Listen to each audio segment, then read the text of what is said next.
You're watching Atoms, Motion, and the Void. You probably have not heard of the world-famous author, Barnaby James, but you've likely heard of him, his name, anyway. Barnaby James, the man who fell to earth, as he is sometimes called. And to that extent, I suppose the title world-famous is fair enough, for he is known the world over to some degree. It is also at the same time true that Barnaby is an author, as he has written a book, although it was far from a best or even mediocre seller.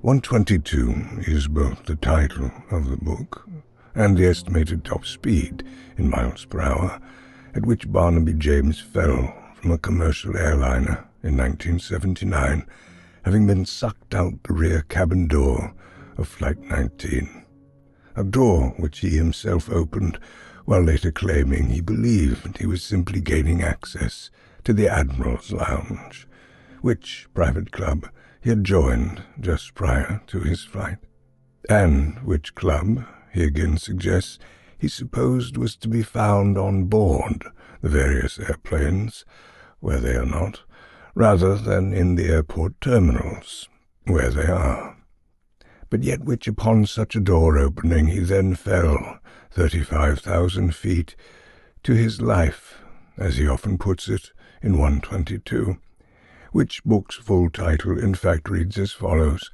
122, falling 35,000 feet from a commercial airliner to my life. And what I mean here is that while Barnaby James is world-famous and an author, the term should not be so casually entrained as to suggest that his worldwide fame came from his being an author. He is world-famous for falling, on the one hand, and is almost completely unknown for authoring, on the other. Barnaby lives here in Lemon and has done since his return to New Hampshire in 1981, following his rescue from a deserted island in the Pacific Ocean. He keeps, and as far as I know, lives in, a glass front shop on Main Street in our tiny but picturesque downtown.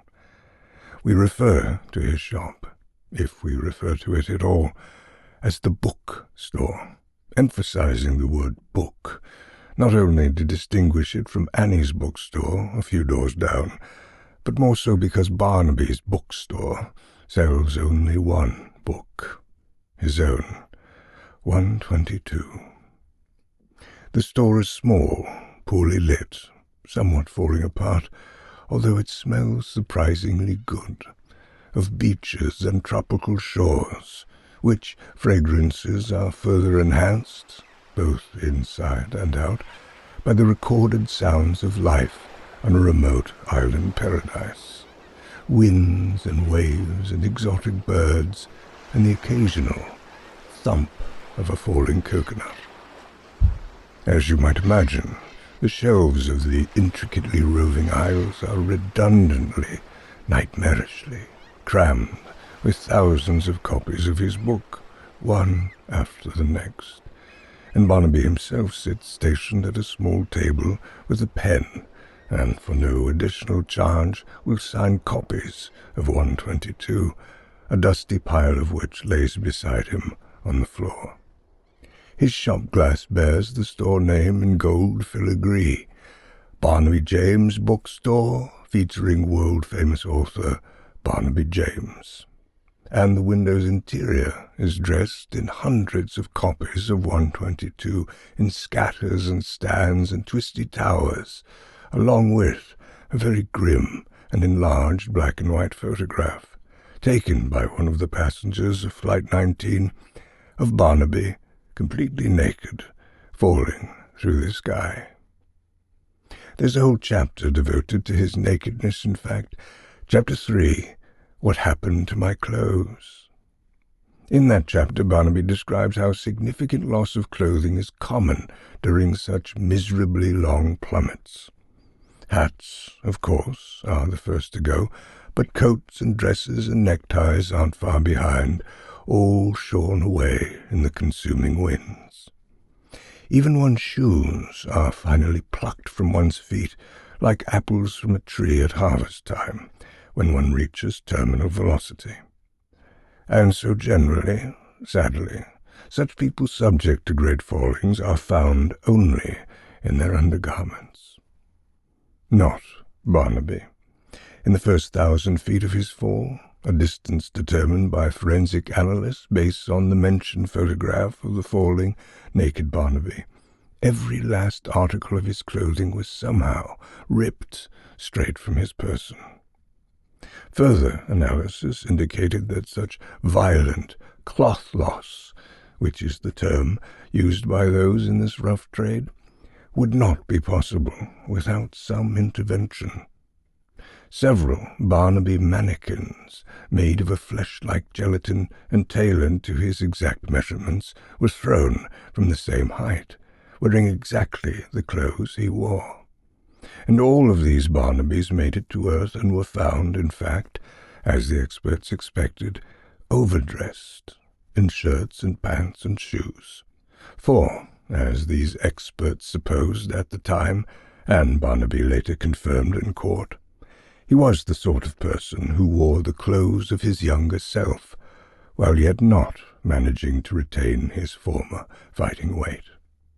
And so his clothing was very tight indeed on that remarkable day, and should have largely clung to his body, as they had done to the Barnaby mannequins.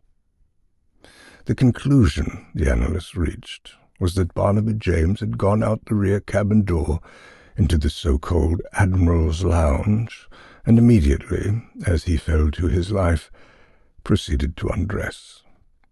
It was furthermore, and finally ventured, that Barnaby had likely removed his jacket and undone the buttons of his shirt and pants, and perhaps even begun to substantially undress shortly before opening the rear cabin door.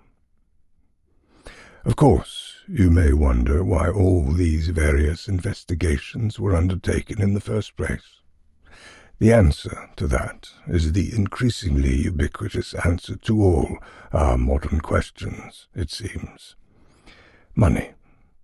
For Barnaby James, or at the very least his brother and sister on his behalf, did file a legal claim against the airline for not properly marking the door in a way sufficient as to indicate that said rear cabin door of the plane by no means led to the Admiral's lounge. And nowadays, you will see, as a consequence, over every cabin door in every plane across the land, a small orange warning label attesting to this fact. This is not the doorway to the Admiral's lounge. The working argument of the airline's defense team, as you might have guessed, was that Barnaby James was in fact attempting to take his own life. Barnaby was not, as Charles Ledyard, the main defense attorney, stated, up in arms over falling to his doom, but ecstatically relieved, joyful, even celebratory, to be so finally close and on his undeniable way to no longer existing. Ledyard further enlarged upon this during a lengthy expose of Barnaby's many, many failures throughout life. His failed marriages, failed business ventures, including 2 ice cream shops, and his many certifications for selling real estate, drawing blood, designing golf courses, and plumbing, none of which certifications prompted any real attempt at securing occupation in these fields. This is a man who has tried and failed at everything, even dying, Charles Ledyard stated at the start of the trial. And he included in this list of failures the 27 spy novels Barnaby James had written and failed to find a publisher for, following his sole dream, as Ledyard described it, of being a world-famous author. I should mention that Barnaby does speak on the matter of his intentions in Chapter 1, and states very clearly that he had no desire to take his own life. Let me read the opening of the book so as not to complicate matters with my own interpretation. Chapter 1. The Admiral's Lounge. The door to the Admiral's Lounge was exactly as I'd hoped, a bit peculiar and small and ship-like, suggesting something of the submarine, like a portal to a new world, a new life, a new way of being that I could not, in my present state of deep depression, loss, and self-loathing, possibly imagine. As I opened the door, the entirety of the world swooped in like a flock of birds, explosive wings of light, feather winds, a beautiful roaring, and, of course, I thought to myself, maybe that was not the door to the Admiral's Lounge. But I clearly knew and understood what I was seeing. The sky, the ocean below, the entire world. But yet all this, the universe in fact, in hardly any time at all, became my Admiral's Lounge. And yes, I decided to make use of my membership and enter this private club, to become an Admiral and learn the secrets of the Admirals if I could. I jumped into the ripping vortex willingly and with full understanding, but I must declare, this was not suicide.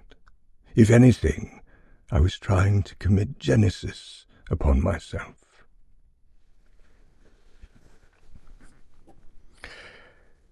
The defense team countered this claim vigorously and brought in all manner of tale, story, and circumstance of other people throughout history removing their clothes in the moment prior to death, so to suggest that Barnaby knew full well, as all these others who had stripped naked before dying, that he was certainly falling to his death, not his life.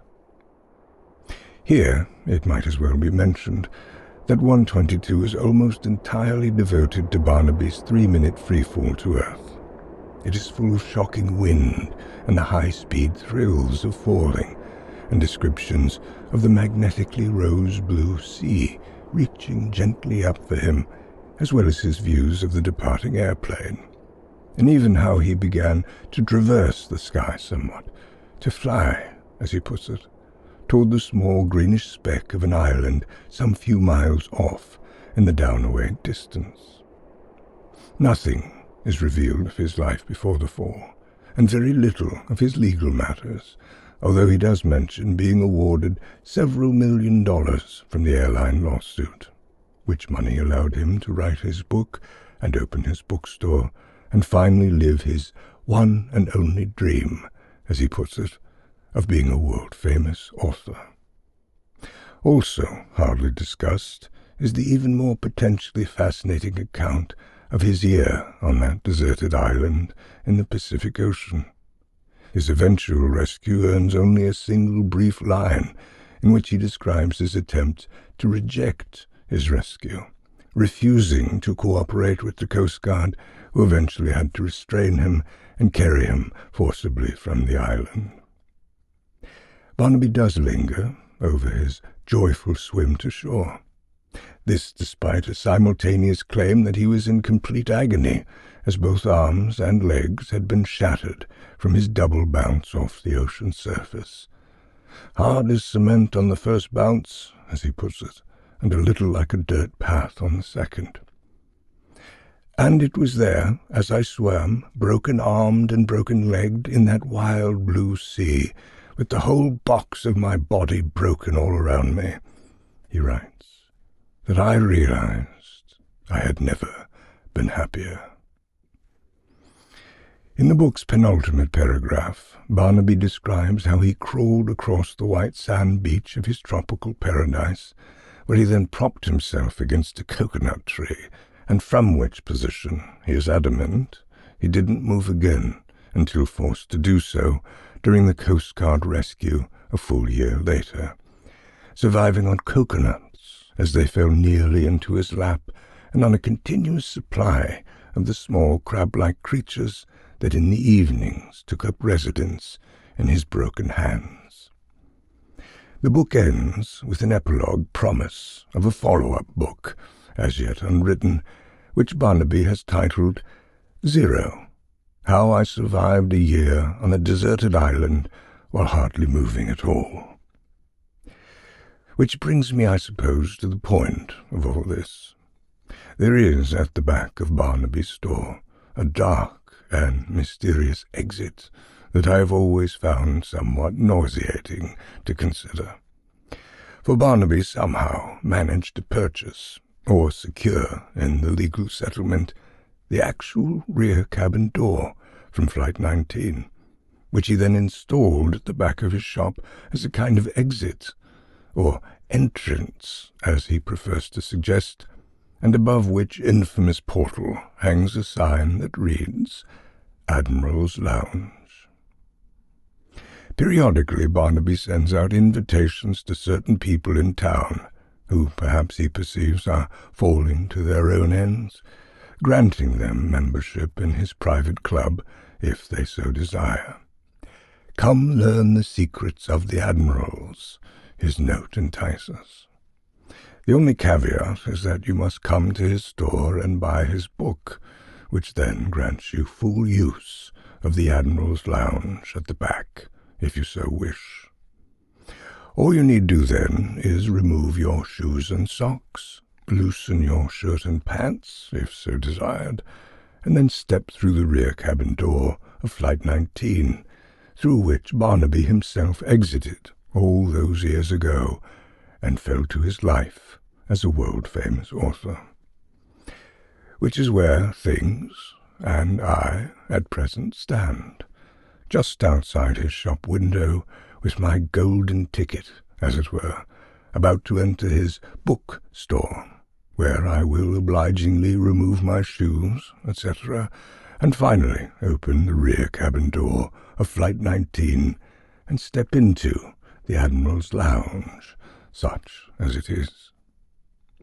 Unfortunately, as club membership dictates, I will not, as an Admiral, thereafter be permitted to share with you the secrets of the Admirals, and so I thought I'd take a moment to offer my own speculations on what might lay on the other side of the rear cabin door of Flight 19 at the back of Barnaby's shop. I suggest that in just a few moments I will find myself standing barefoot before that rear cabin door. I will perhaps remove my jacket and loosen my shirt and trousers before finally pulling open the door. There will be an explosion of light, an injury of winds as I begin my 35,000-foot freefall toward a beautifully magnetic rose-blue ocean featuring the tiniest green speck of an island, which I shall do my best to fly toward. My clothes will be ripped from my body, and following my double bounce off the surface of the sea, I shall swim joyfully along, despite the agonizing shatter of the box of my body.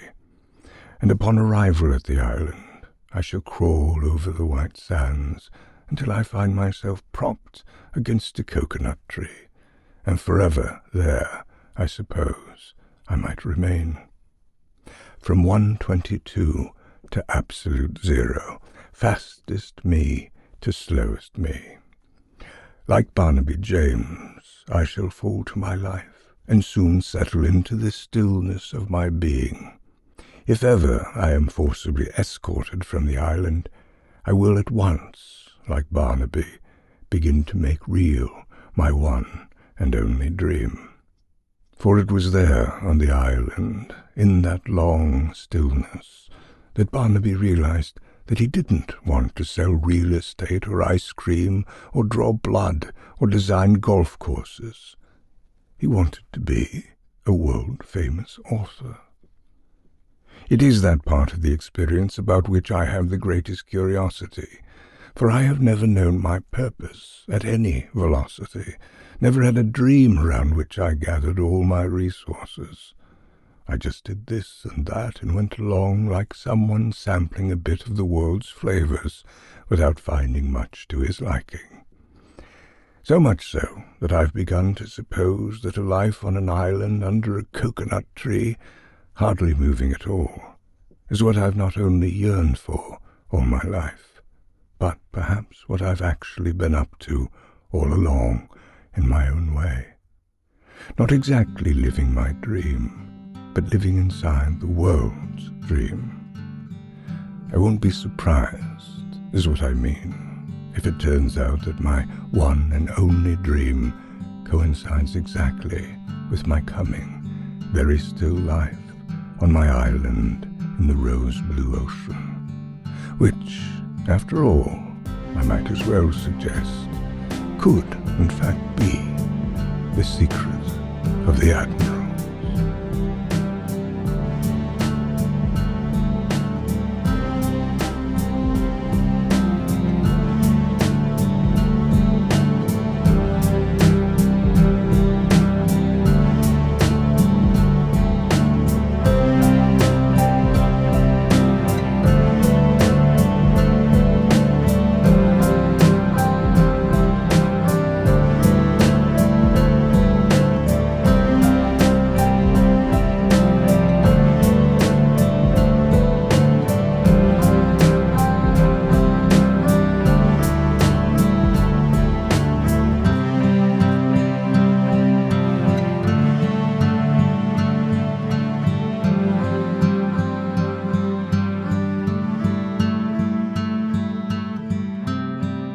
You've been listening to Atoms, Motion, and the Void.